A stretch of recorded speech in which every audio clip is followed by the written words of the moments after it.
Alright, so today's plan on the agenda is to film some back. I usually start with the potentiation exercise. This is going to be a simple plate-loaded unilateral lat pull down. The goal here is just get a couple of reps in as a warm-up, get the blood flowing into the muscle, not exert myself too much. Then we move on to exercise number one, and when we do get into exercise number one, because we're already warm, we have a better mind-muscle connection going into that first set, as opposed to diving straight into it. And considering my volumes being tapered down, I only have one working set on my first exercise. So the goal here is to set myself up in a position that when I do jump into exercise one, I'm already in a position where my mind-muscle connection is in a good place and my body is warm and ready to attack the set. So let's go. The goal here is 2, maybe 3 reps in reserve, not exerting myself too much, just getting the flow of things and getting warmed up well. So today's session is going to have a total of 10 working sets, 8 of them mainly. I don't even count this as a working set. This is just a potentiation warm-up set, but I'll have 8 working sets that will directly hit my back. That'll be a combination for my lats and my overall thickness, because the feedback I got in 2023 was the width is there, but I needed a bit more thickness to my back. So the primary focus these last few years have been hitting my back as hard as I could. I train it 3 times a week, but when I'm in my off season, my volume is usually 12 working sets with 3 sets of hyperextensions.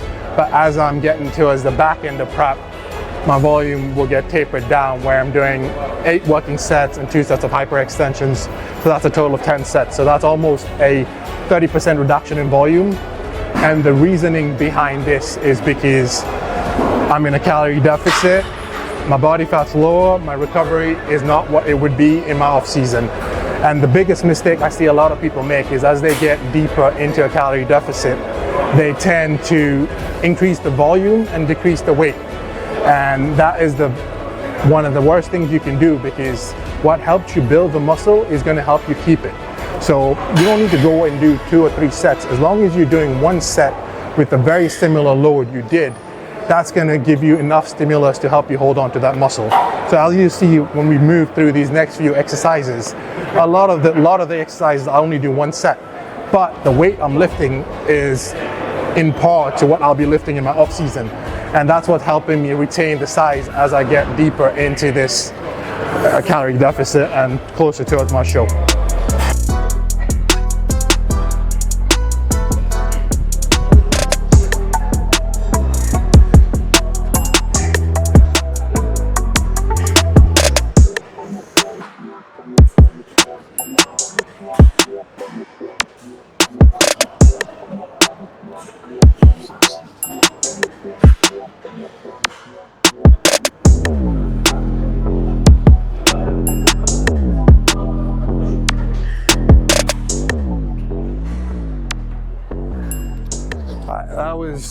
I'll do 1 more warm-up set, because the first set didn't really count, that was too light.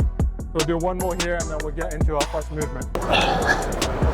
So one of the things I like to tell people when they're training back is people kind of divide it into 2 sections. One is for your width and one is for the thickness, right?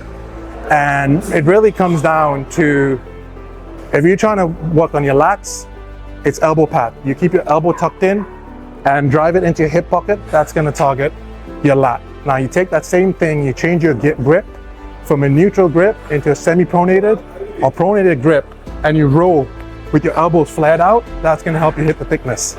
That's really all there is to back training. And obviously you have your hyperextensions that's going to hit your erectors, and you also have a hip hinge that's going to help with your overall thickness. So yeah, we'll dive more into detail as we move through each exercise, and I'll go into a bit more detail as to why I'm doing what.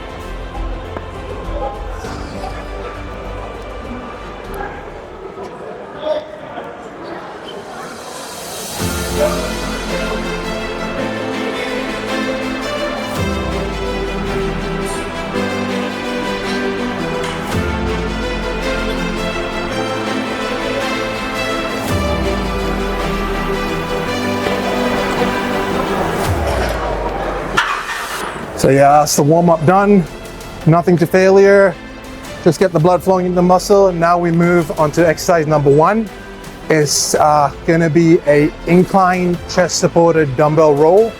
The primary focus here is to bias the mid and upper back and really try and build that thickness and density on my upper back. So yeah, let's get moving to exercise 1. So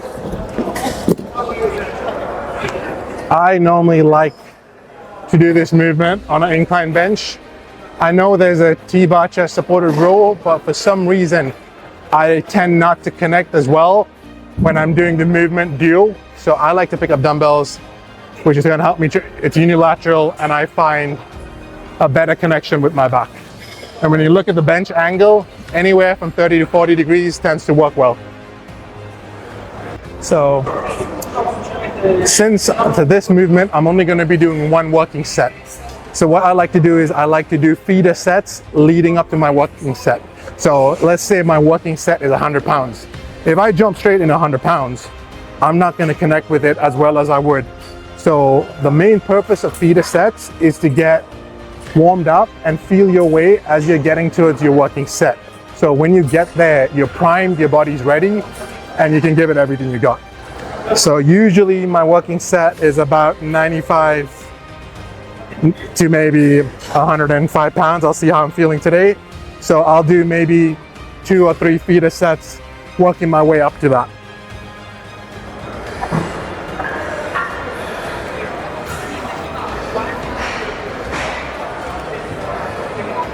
And the point of the feeder set right now is we're not trying to exert ourselves. I gotta keep reps under 5.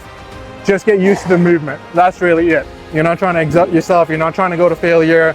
All you're trying to do is feel the movement. All right, let's go.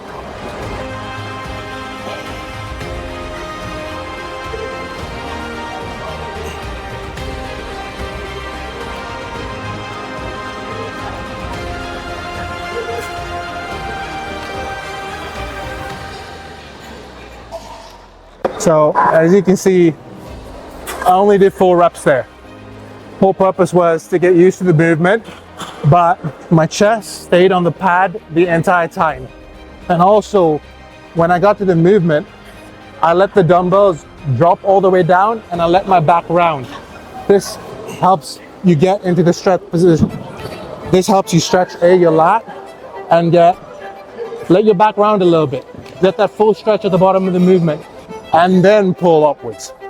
So that was feeder set 1. Now we're going to feeder set 2. I'll maybe do 2, maybe 3 reps.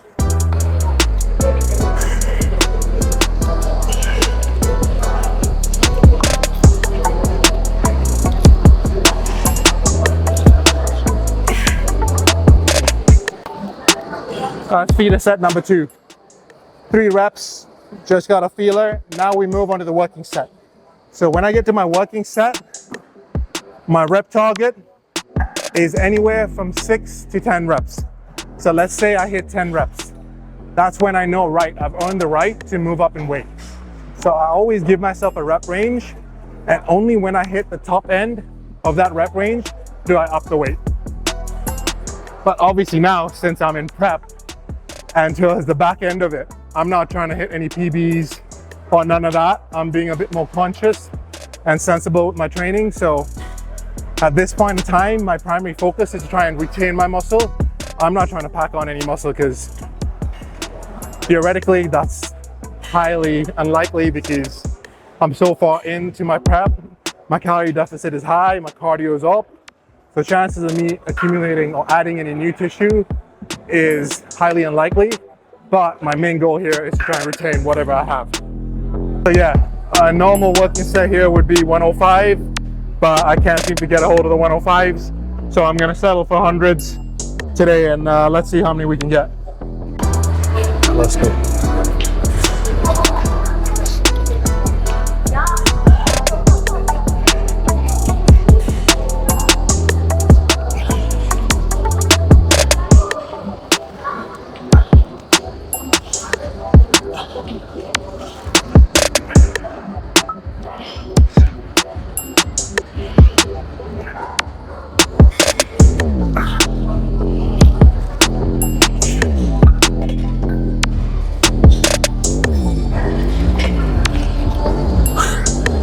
So yeah, that's just it. One set there.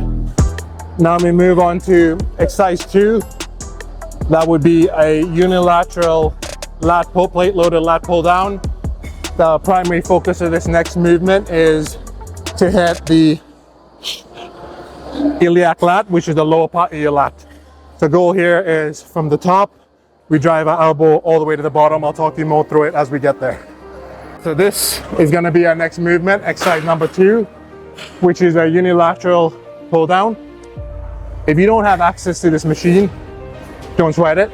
All you got to do is find yourself a cable machine, set the pulleys all the way to the top, set yourself up an incline bench, and all you got to do is pull from the top all the way down to your hip pocket. So elbow down to your hip pocket. You can mimic this same movement on any given cable machine. All you need is a bench, a cable machine, and the handles. So this movement, always get a big stretch. So this is the lengthened part of the movement. You always want to stop the movement at the top. So big stretch, and as you're coming down, focus on driving your elbows right into your hip pocket. And then control the eccentric all the way to the top. Big stretch once again in the lengthen, and then drive your elbow straight into your hip pocket. Same principles apply here. We do 2, maybe 3 feeder sets, and then we get into a working set. Because my session today, most of my sessions are more focused on thickness. I do maybe 2, 3, maybe 4 set stops for my lats. So in this movement, we'll be doing 2 sets.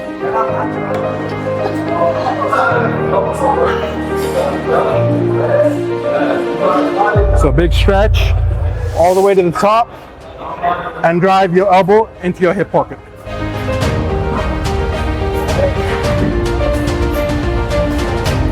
And control the eccentric, always control the eccentric. Also, a lot of people I notice tend to be more dominant on one side to the other. Touch wood, I don't have that issue, but if you are someone that finds one side, for example, if your right is stronger than your left, always start with your weaker side and then match your reps to your weaker side. So say you're strong on your right, start on your left arm. Let's say hypothetically you get 8 reps, do the exact same 8 on your right. So eventually over time, it will balance out.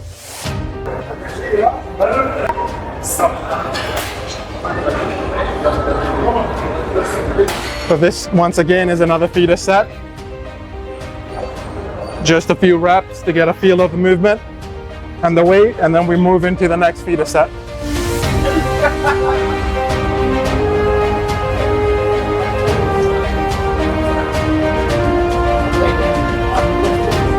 The common mistake a lot of people tend to do is they do a lot of reps leading up to their working set.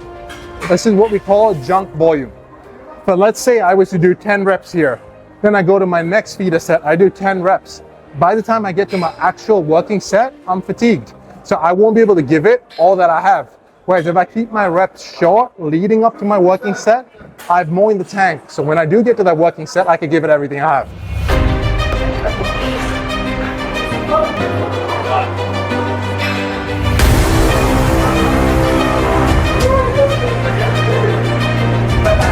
So this right here now is going to be our first working set. The goal is 7 to 10 reps.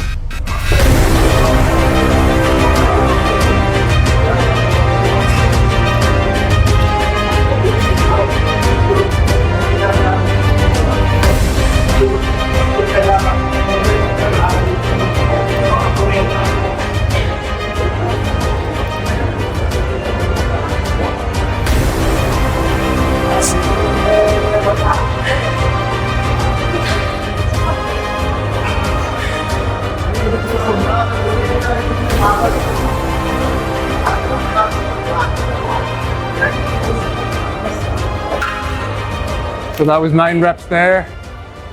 As I said earlier, big stretch at the top and focus on driving this elbow right down into your hip pocket. This is going to really help you hit that lower part of your lat, which is your iliac lat.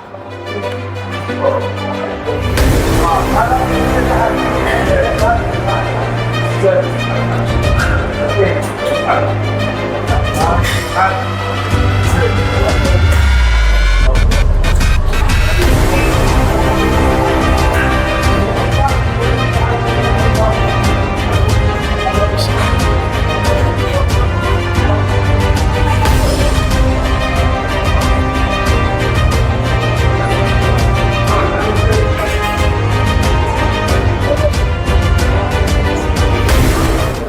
So yeah, I got 9 reps there within the rep range.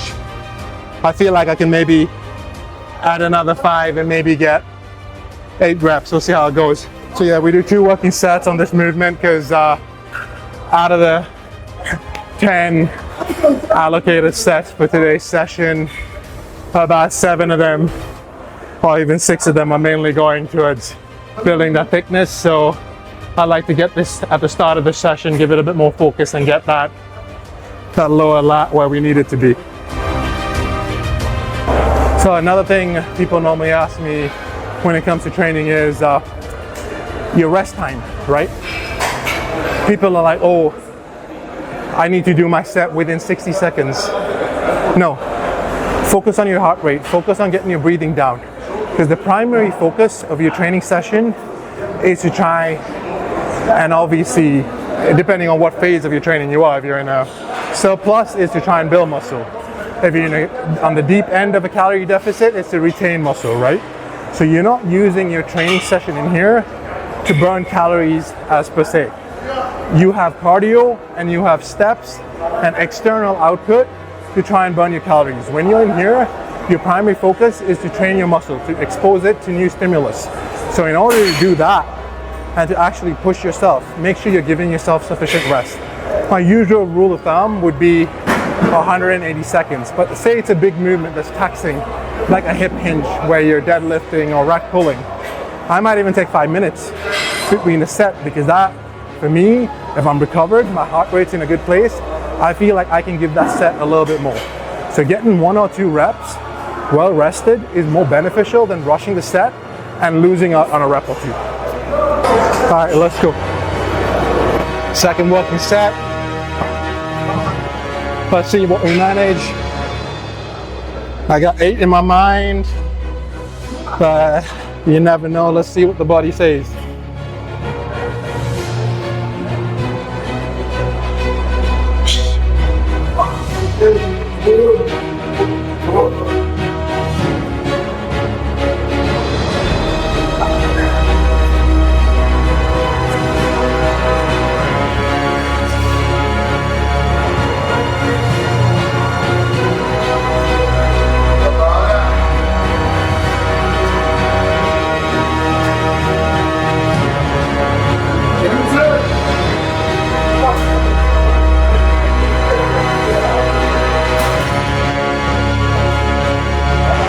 We managed 8.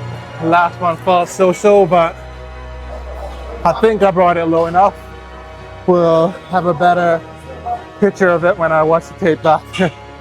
Alright, so before I go and hit the next side, because that set was a bit taxing, I'm going to take a few seconds, catch my breath, and then I'll attack the next side. The craziest part about this gym is there's so much equipment and so much selection that you could really isolate training certain muscle groups. I'm someone that used to train at a pure gym. Basic gym, basic as they come, extremely commercial, barely any decent equipment, but I made do with what I had. I spend about 90% of my workout in front of a cable machine trying to mimic these movements. But now, being in this environment, this atmosphere, and having access to all this kit has just helped me elevate my training, and fingers crossed it shows in my physique when I step on stage this year. So we got 8 on the right, goal is to match it, 8 on the left.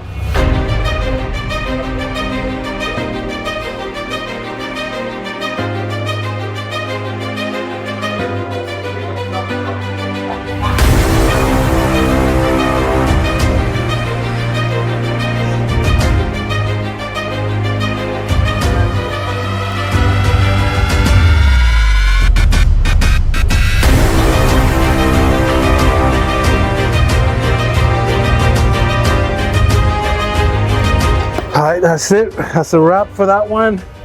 Let's move on to exercise number 3. Come through, let me talk you through it. This is one of my favorite pieces of kit, and let me tell you why. This movement here is very similar to movement number 1 we did, where it's a chest supported row, but the advantage of the Prime kit is it enables you to load it in different ranges, right? So you have 3 ranges. You have the mid-range, you have the lengthened range, and you have the shortened range. So in layman's terms, the lengthened range is when you're at the bottom of the movement, when you're fully stretched. This is where most people tend to be the strongest. The shortened range is when you're fully contracted at the top, right? So this is when, at the start of your session, you might be a bit stronger, but as you go through your exercises, you're gonna get a bit weaker. So as we're into exercise number 3, we are gonna be a little bit taxed. We are gonna struggle in that shortened range. So the primary focus here is we load the lengthen. So allowing us to do that, and also earlier on we did a semi-neutral grip. This one we changed the grip a little bit. We go to a neutral grip, but the angle of the bench is still inclined. Still the primary focus is upper and mid back. So what I'll do here is I'll have majority of the weight on the lengthened with maybe 1.5 plates in the mid. So I'm still getting a little bit of challenge through the middle part of the rep, but the primary load, or majority of the load, is in the lengthened. And as I get to the top end of it, it drops off.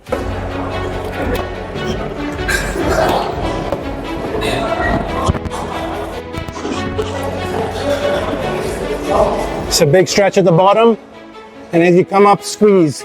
Think of pinching a 5-pound note between your traps at the top.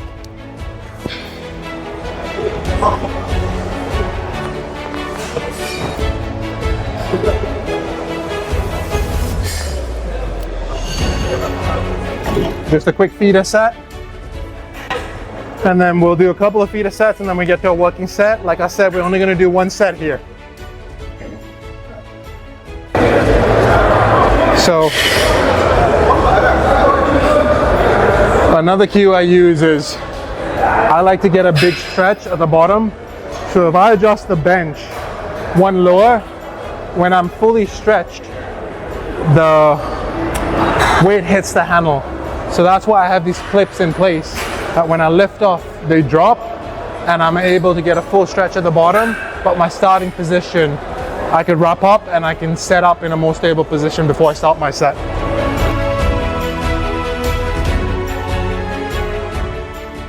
So putting this in place enables me to start where I want to start, but then as I lift the weight, the clips drop, and with each rep, I'm able to get that full stretch.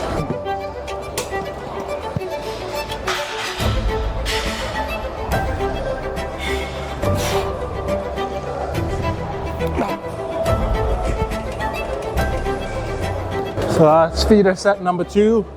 I think I'll do 1 more feeder set and then we'll get into my working set.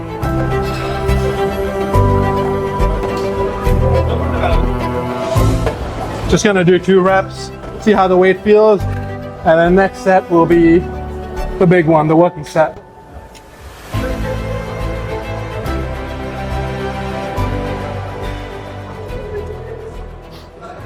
Yeah, that felt good. See, it's funny because even the prep I did when I was trying to win my pro card, the way I would approach training was so much different to how I am now. I think this prep, what's really been different is I've kind of handled my volume and frequency a lot better. I've even switched up my training split. So let's say this is another thing, right? So in my off season, when your calories are high, you got enough food, your sleep's in a good spot, your recovery is great, you're in a less stressed environment, you can get away with doing a lot more volume and a lot more frequency. So what do I mean by that? You could do more sets per session and you could do it more often, right? But as you transition from your off season into your pre-prep phase or your prep phase, as calories start to come down, as body fat starts to come down, fatigue starts to go up, your stress starts to go up. What this does is this affects your recovery. So this is when you need to manage how much volume, how many reps and sets you're doing per session, and how many rest days you have. So at the start of prep, I was training 3 days on and 1 day off. Now I'm training 2 days on and 1 day off. 2 days, I'm getting a day of rest.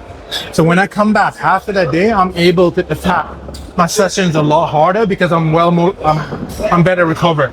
And this has enabled me throughout this prep to retain a lot more of my strength that would normally dip off by midpoint.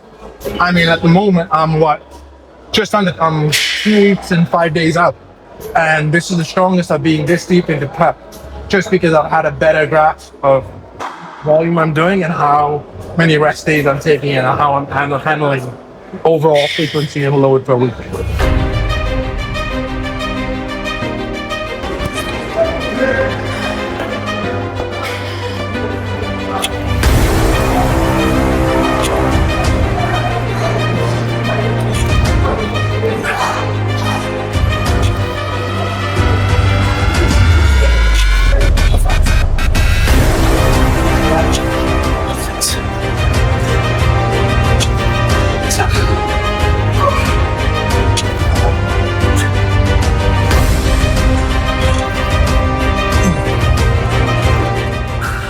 All right, that's it.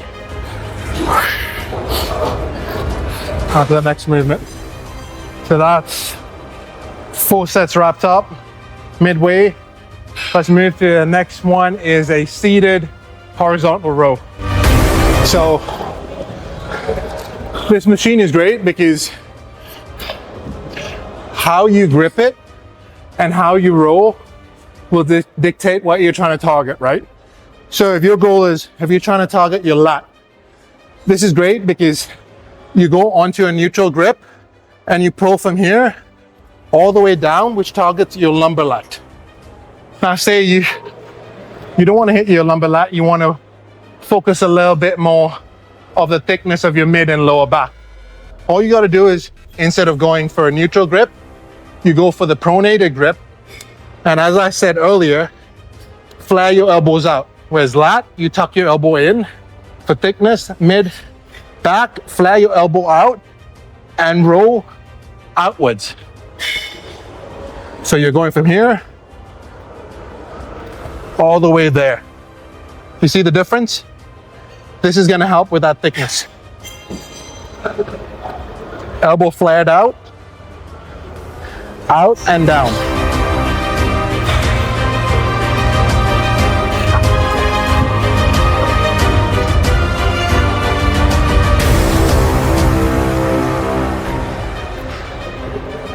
Just a feeder set there.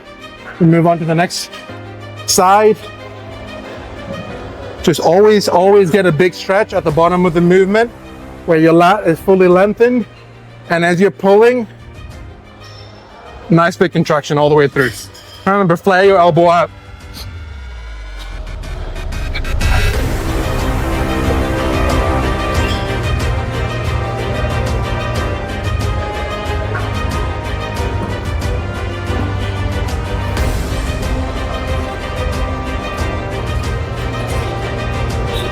That was feeder set. We'll do one more feeder set and then we'll get into the working set. This movement, once again, I'm only doing 1 set. I'm trying to control how much volume I'm doing because, as I said, I gotta manage how much volume I'm doing because I'm in a deficit. I'm at the back end. Recovery is a bit of a struggle now. So me pushing that envelope in terms of volume is just gonna hinder my recovery and not enable me to train as hard as I should leading up. So in my off season, or when I'm in a surplus, most of these movements you saw me do that I'm doing 1 set, I would do 2 sets.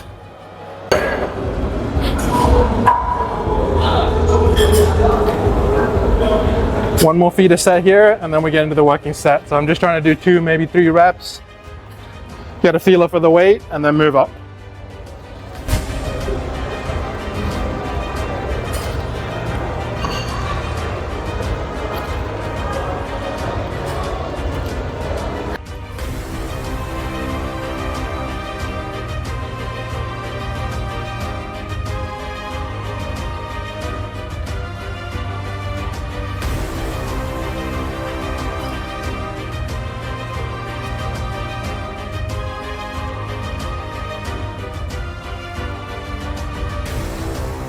Also, something I did differently this time round was I done a pre-prep phase. So a lot of people are like, oh, what's the difference between a pre-prep phase and a prep phase? There is a difference, in my opinion, is that in your pre-prep phase, you're in your physiological range. And also, I'm still, no, let me rephrase that, right? So pre-prep phase, yes, I'm in a physiological range, but I'm also having one off-plan meal a week, and all I'm doing is getting into the routine of prep. And I'm also bringing, because I like to keep cardio in during my off season. So as I get into prep, I don't want to carry over the same volume cardio I had in my off season at the start of prep, at the front end of prep. So I like to keep it at the bare minimum. So my pre-prep phase, I'll bring cardio down, I'll get steps at 10K, and I'll get my foot to a very good point so that when I do start prep, I have a lot of tools to play with. So then the minute I incorporate cardio, and when I mean cardio is when I'm doing my cardio where my heart rate is elevated above 130. You doing steps is different from you doing cardio. Steps, your heart rate is maybe 110, 115 at best. When I say cardio, I mean when your heart rate is elevated above 130. So the minute I say even add 15, 20 minutes of cardio as I transition from the pre-prep phase into the prep phase, I know my body's going to respond. So having your foot at a good starting point, so I have a lot of runway to bring it down. Having your steps in a good place, setting yourself up in a good environment allowed me to strip away a good 10 pounds in my pre-prep phase. And then I had a little holiday, a diet break where I took a week off. I still trained, I still kept cardio in, but I held on to my weight, and then as I started prep, I stripped off another 10 pounds. So at the moment, I'm about 9.5 weeks, including my pre-prep phase, my little diet break, and my prep all combined together, and I've lost a grand total of 24 pounds. So setting yourself up in a good position prior to prep always makes your prep a lot easier because you have everything in check leading up to prep. So you know where your calories are. You know the smallest changes are going to make the biggest difference. And another thing I always advise people to do is the minute you go from physiological to super physiological, after the first 3 or 4 weeks, get your bloods done. That will tell you what you're using, if it's legit or not, and it'll also tell you where your hormones and everything, your thyroids, everything, where they are and where they need to be. So based off that data, you can make changes to your stack and your training and so on. And blood work doesn't just apply to people that are competing. I think if you are even just doing this as a hobby, as a lifestyle client, I think bare minimum, you should be doing your blood work once a year just to make sure you're healthy, and if any markers like your cholesterol or your thyroid or anything is off, you're aware of it. Like for example, when I did my blood work, even though I live in Dubai and I'm exposed to so much sunlight, my vitamin D3 came back low. So the minute I noticed that, I doubled my D3 serving, and that put it back in range. So anyone and everyone should be doing their blood work bare minimum 1 to 2 times a year.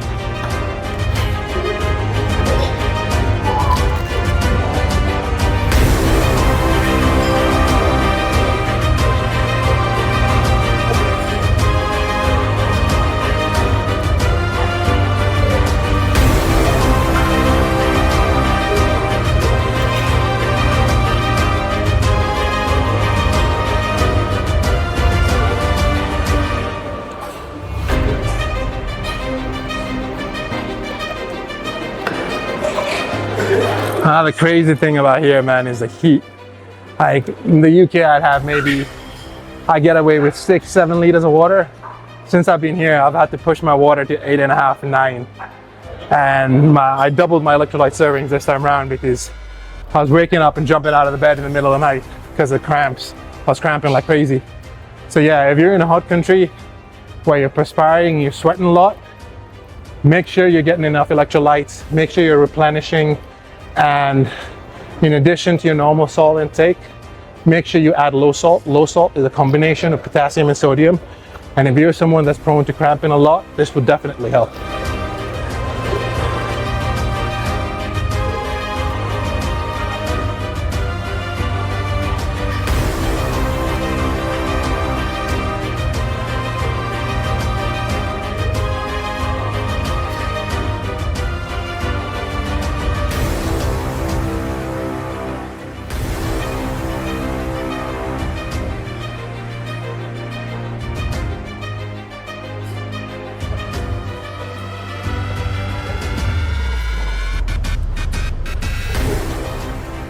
All right, that's the set wrapped up.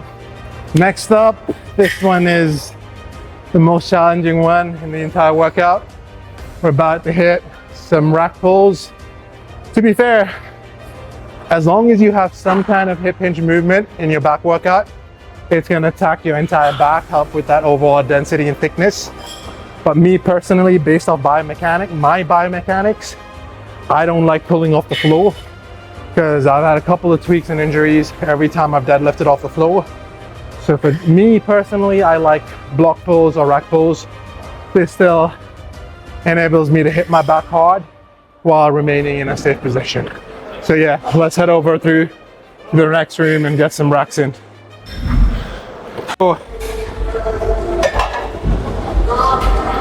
The next movement is, I think this is really good for your overall back development. You should have some kind of hinge in whenever you're doing posterior. And the biggest mistake I see people make when they do rack pulls is they start with the bar far too high. That's not a rack pull, that's a damn shrug. Make sure when you're starting, this is my kneecap, right? This is my kneecap. I'm starting a good 6 inches below my kneecap. You're actually getting a hinge as opposed to getting a shrug. So starting position, you are still bent over. So look at that, starting point there, not there. So this is simple as it comes. Shoulder width, pull all the way up, roll back, and then control it on the way down. Let your hips drop back. And then straight back up, squeeze, back down.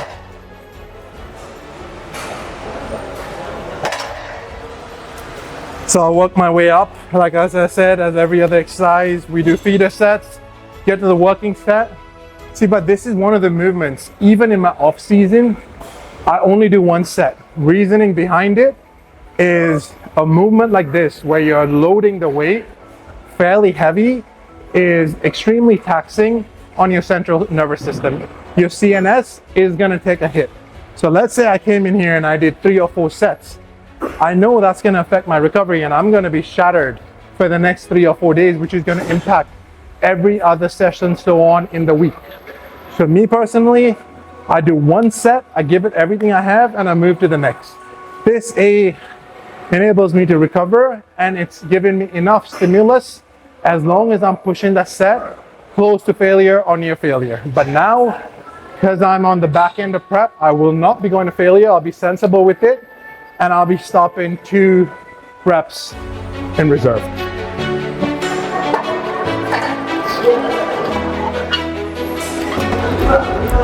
Once again, another feeder set, just a couple of reps, get a feel of the weight.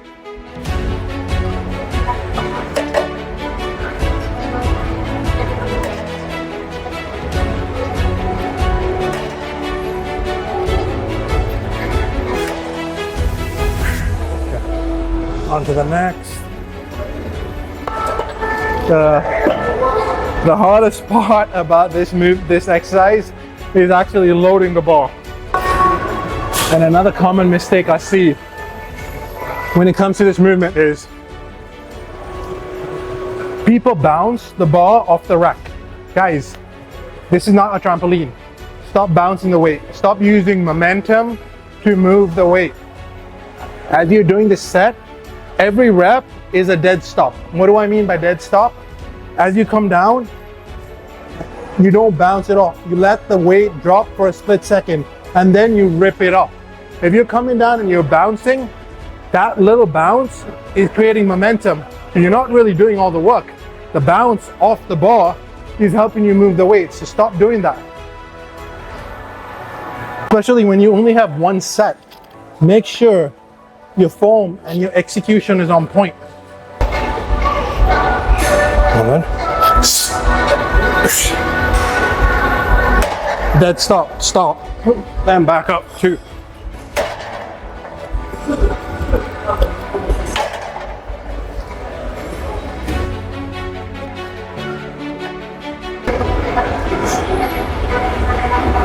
So this is one of those movements because we go relatively higher in weight, I like to do more feeder sets because I feel like every time if I jump by anything more than 20, I start to feel it and I feel like I'm not really engaging the muscles I need to be.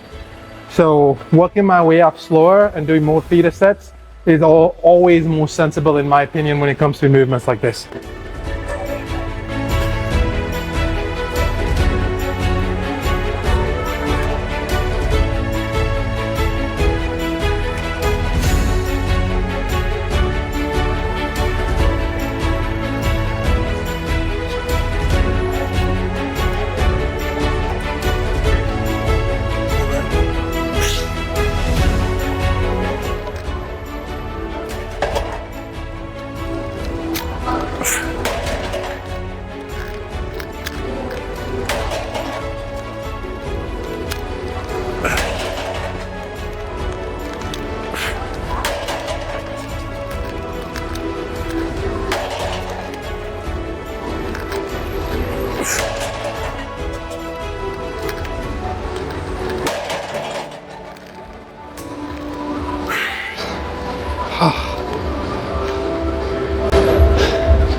Alright, that's it. Let's move across. We got one more movement.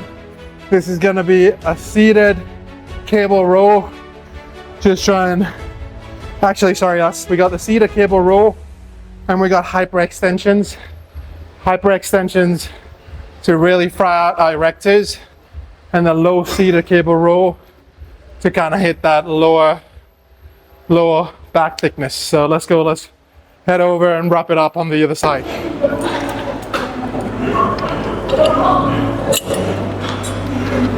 This is I kind of like this one. I added this movement in this year. I used to do it a couple of years back, and then for some reason it came out of my programming. And this year I added it back in, and I have noticed the difference in my lower back, and I seem to connect fairly well with it. So yeah.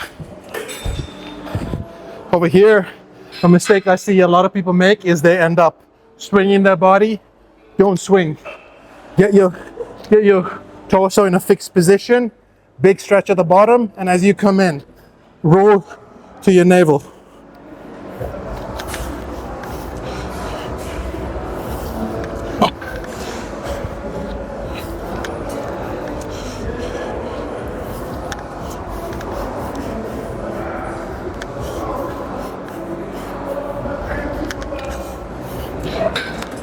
Think about rowing right here. Don't swing back and forth. Once you get the weight, you're in a fixed position. Yes, you can stretch, hyperextend there, but as you're pulling the weight, don't use your hips or don't use your body and momentum to pull the weight. You're literally trying to pull it and squeeze as you come in.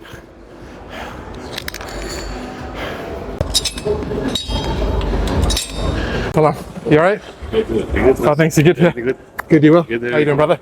You all right? Good, yeah, good. Yeah.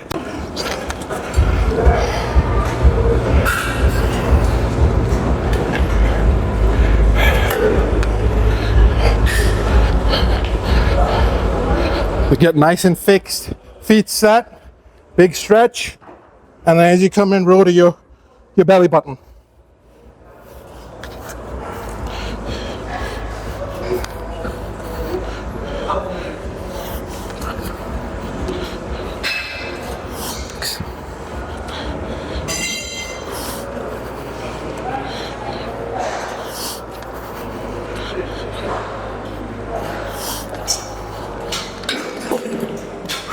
Alright guys, that's it. That's a wrap. Now the last bit is hyperextensions. We really want to get those erectors showing, and I think in your back shot, having those erectors stand out always completes the look on your back. You could have a solid back, but if your erectors are not showing, that usually is a sign that you're not as conditioned. So having them nice and thick, pressing against the skin is always a good look to have. So let's go over there, let's wrap it up. 2 sets on hyperextensions, and that's Posterior day complete. Yeah, that should be, oh, that's a bit too shallow. Let me see how it feels. I want to see, I'm going to get a weight. Yeah, that's good. Okay.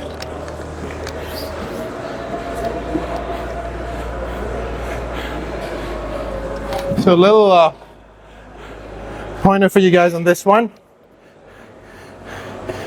If you want to really load it and make this exercise harder, hold the plate closer to your face. So away, the further away it is from your hips, the harder it's going to be. So when you're starting off, let me show you. If you start in here, it's going to be easy. Whereas if you're holding it here, it's going to be a lot harder.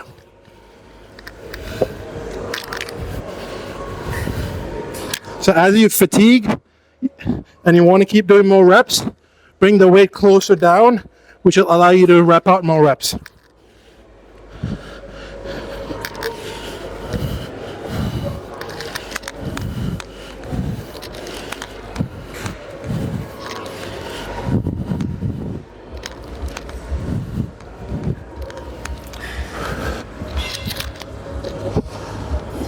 It's basic physics.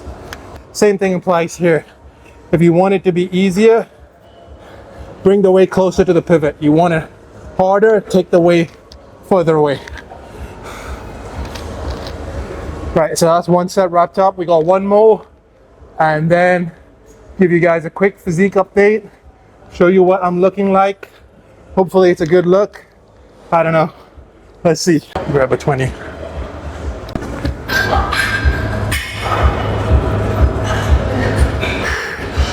All right, last set.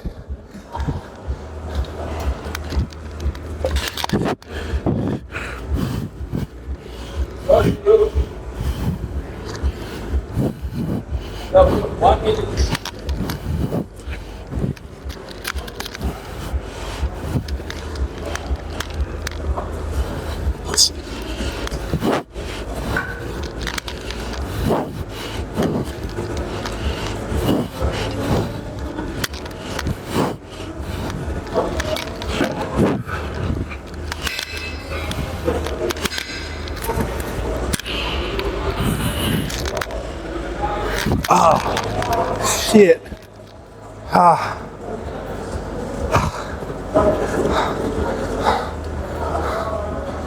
right, guys, that's posterior day, aka back, wrapped up for you.